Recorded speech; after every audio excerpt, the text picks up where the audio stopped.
I lost the ability to can. I am unable to can. Guys, Letoya from former generation actress has been involved with a scam, and it has been said that she has scammed a certain man all the way from Limpopo. Sorry, all the way from Free State, not Limpopo. Hey guys, this is so sad. Hey, this is so sad. But let's get into what the man has got to say. He said it happened that on my Facebook account I was approached by a person who called himself Constantine Maskin about joining an investment platform whereby I was going to profit within a week. I was actually skeptical about joining the platform to the point where he asked me to give him my WhatsApp contact number. I refused. He then referred me to someone by the name of Zanele Mpande. I still refused, but she then video called me so that I could see that she was legit. This is where I saw that I was speaking to TSIDI from Generation. Wow. Okay.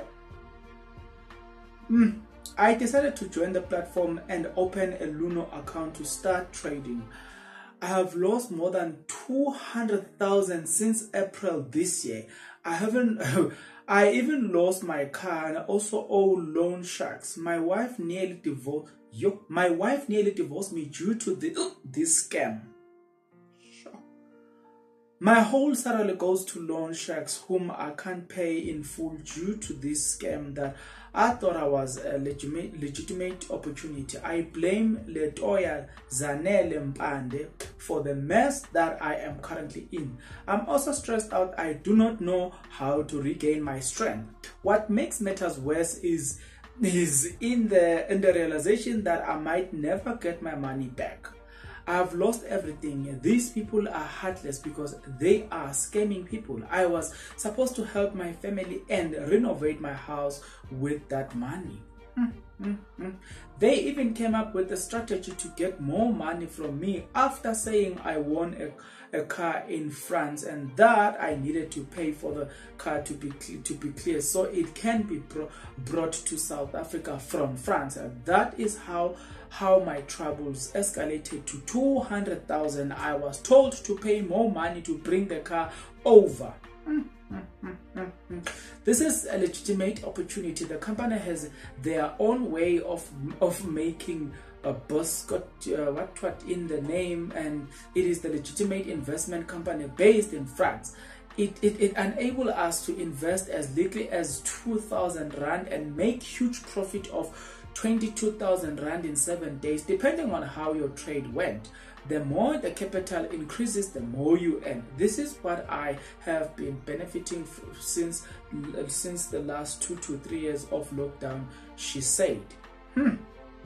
Guys, at this moment, I wouldn't say she did it. I wouldn't say she don't. But let me say this. If you follow Letoya's record, if you weigh her based on that, she will be found wanting.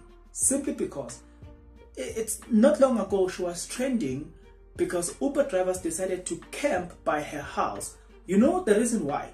Because she owed a lot of Uber drivers. It was the time when she was still on Generation the Legacy.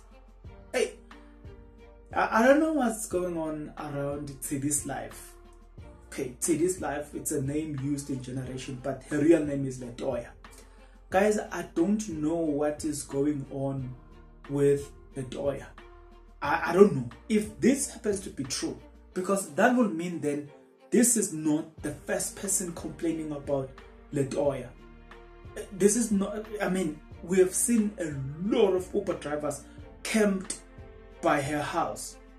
Guys, what's going on? Can somebody explain to the public what's going on with Letoya? Because I mean, this is not, and I will want to know from you guys. Personally, I've received those calls, but again, not from any celebrity. I think if I were to receive it from a celebrity, perhaps I would have been charmed. But personally, I've received it from certain people. They will call me and this and this and this, and they followed me.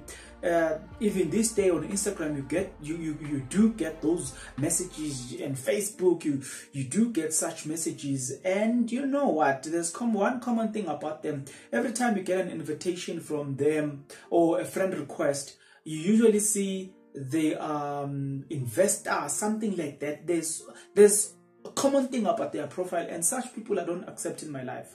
And most of them now these days, they're using South African names and also South African locations. At some point not long ago, it has happened twice, if not 3 times, in a space of 3 months. I received a call from this guy who WhatsApped me and said he's from Pretoria. But I looked at the number, I was like, man, how is it that you are WhatsApping me, or you are using numbers, foreign numbers in South Africa? Because if you are in Pretoria, you should have been using South African numbers. How is it that your foreign numbers kept working in South Africa? Why is it that you are not using South African numbers? He then lied, and then I asked him to call me using South African numbers because he's in South Africa. He's from Pretoria. And then I asked him, where are you right now? And then he says, no, I'm in Pretoria. I said, call me with a South African number. And then he's like, oh, actually, I don't live in South Africa. I live somewhere else. And I was like, you see? Now you lied. I blocked the person. Few days down the line, somebody did that. They look the same thing. Same numbers, food. I could tell that these people are from the same country. Block that person as well. That one, while the person was still introducing himself or herself, I think it was herself, I could tell by the profile that this is the same people. Block that person before they even go further. So maybe, guys, there's a need for us to do more awareness concerning that. But the issue of celebrities being used in that, not long ago there was this person from was it not Skimsam, but I think this person used to work on one of the radios in Limpopo. I'm not sure, one of the radios in Limpopo. That person as well, do you remember, that was suspended because of this fraud as well. Guys, it's tough out there. We can't even trust celebrities these days. But yeah, nevertheless, guys, I'll see you on the next one. But until then, please take care.